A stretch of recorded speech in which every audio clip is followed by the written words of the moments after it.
Say, that's good. Start with a kind of storm. Samantha! Are you out of your stupid tornado shelter?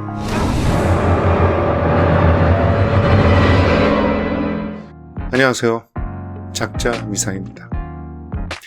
여러분은 불길한 예감이 현실이 되었던 그런 경험이 있으신지요?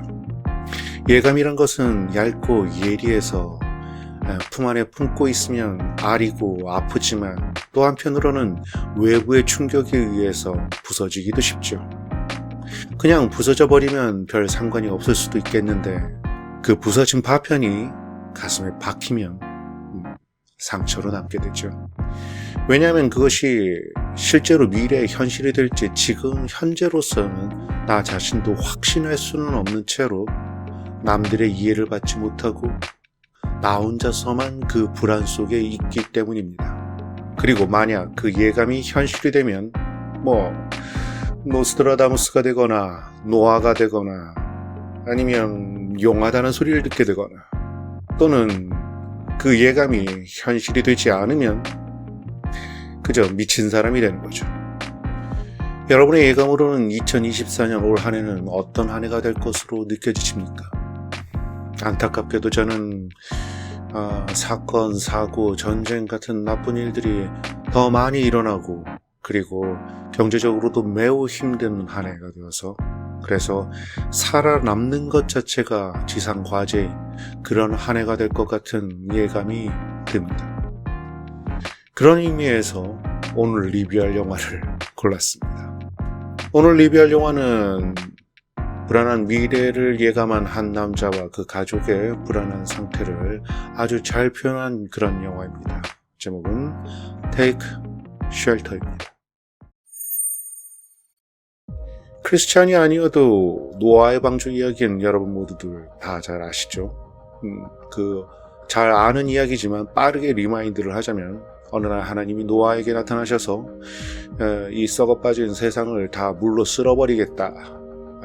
그런데 정결한 동물들은 암수 7씩, 부정한 동물들은 암수 2씩을 거대한 방주를 만들어서 싣고 그리고 가족과 함께 구원받으라고 명령을 내리십니다.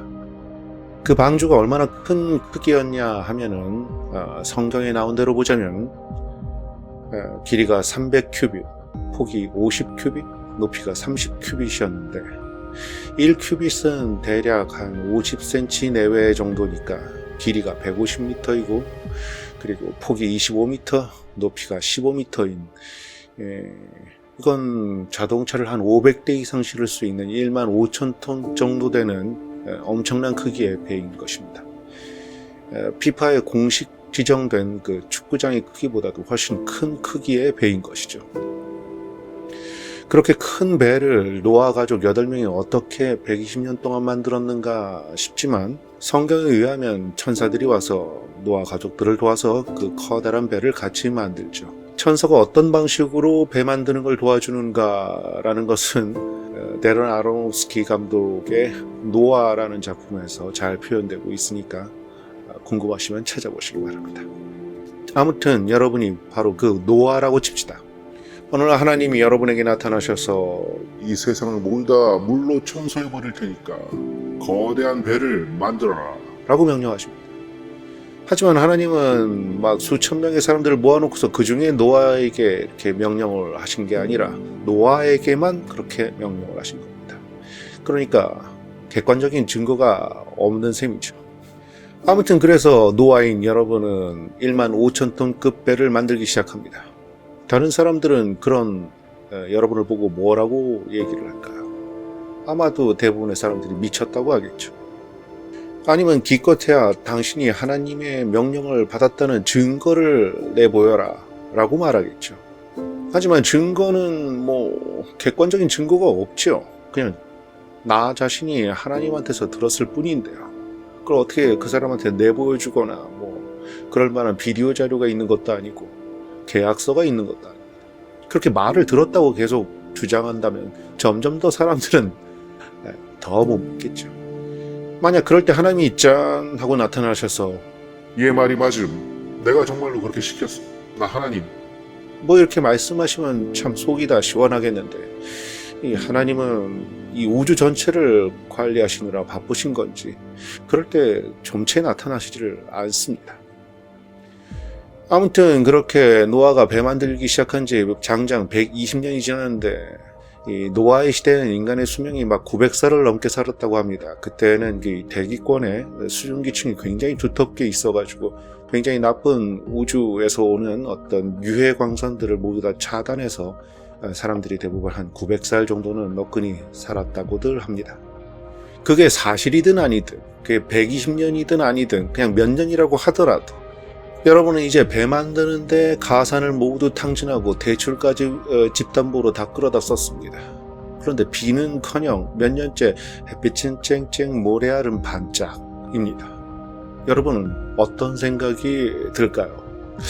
혹시 다른 사람들 말처럼 내가 뭔가 헛소리를 들은 걸까? 내가 미친 건가? 아니, 꿈이었나? 갈수록 내가 나 자신을 믿지 못하는 그런 상황이 될 수 있겠죠. 그것이 바로 불안이고, 그 불안을 묘사한 영화가 바로 이 영화입니다. 그런 불안은 엄청난 재앙, 그러니까 세상을 다 쓸어버리는 홍수 같은 것만 있는 것은 아니겠죠. 현실적인 예를 한번 들어보자면은, 가령 어떤 부부가 있다고 칩시다. 애가 하나 있고요. 그 아이의 학군을 위해서 굉장히 애써가지고 좀 무리를 해서 특정 지역에 아파트를 사서 이사를 온 지 얼마 안 됐습니다. 마침 요즘과 달리 부동산 경기는 점점 더 좋아지고 있어서 구입한 지 얼마 안 되는 아파트가 거의 2배 가까이 오르고 있습니다. 그러던 어느 날 남편이 부인에게 말합니다. 부동산 가격이 곧 폭락할 거니까 빨리 이사를 가자. 그런데 부인은 남편이 그렇게 말하니까 아이 학군 같은 거 따질 필요도 없고, 그리고 계약 기간이 끝나지도 않았는데 빨리 집을 팔아야 돼서 제값도 받지 못하고 그런 상황임에도 남편이 그렇게 얘기하니까 재빠르게 집을 팔자고 동의하게 될까요? 그런 경우는 없을 것 같습니다. 그럴 리가 없으면 그럼 어떻게 될까요? 그 부분 아마 그게 되겠지요. 아니, 왜 갑자기 이사를 가게 되느냐? 남편은 계속해서 집값이 폭락한다. 부인은 폭락한다는 증거가 어디 있느냐? 나를 좀 이해시켜 달라. 나도 당신을 이해하고 싶다. 남편은 이해할 수 있는 게 아니다. 그냥 하나님이 그렇게 말씀하셨다. 이 부부가 어떤 싸움을 하게 될지는 아주 불을 보듯 뻔합니다. 결국 부부는 그렇게 계속 다투게 될 것이고, 그러면 주변에서도 그 부부의 다툼에 대해서 점점 인지하게 될 것이고, 주변 사람들은 점점 남편을 이상한 눈으로 바라보게 될 것입니다.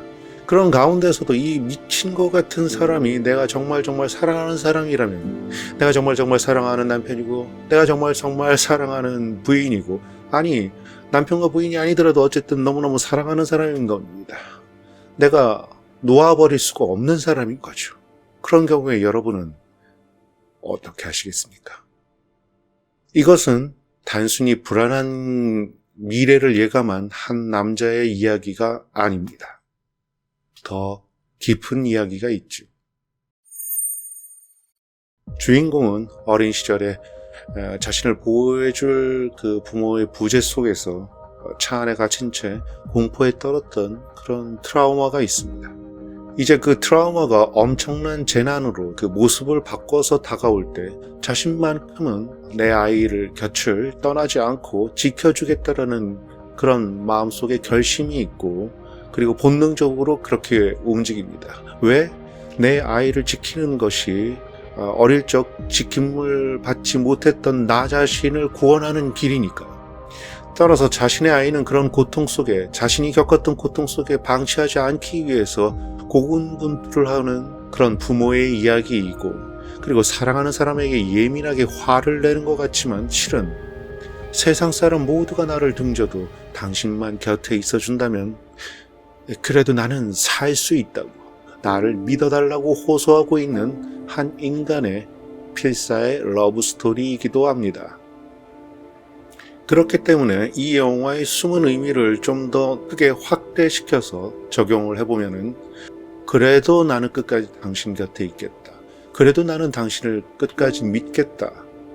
그런 말 한마디, 그런 따스한 손길 하나가 아쉬워서 마침내 안타깝게도 생을 마감한 분들까지도 생각나게 하는 그런 부분이 있는 영화입니다. 왜? 불안은 믿음을 담보로 해서 공포를 만들어내거든요. 그 앞에서 믿음의 담보가 없어지면 그 불안은 즉각 공포에게 먹히게 되는 거죠. 공포에게 먹힌 순간 그는 더 이상 살 수가 없는 것입니다.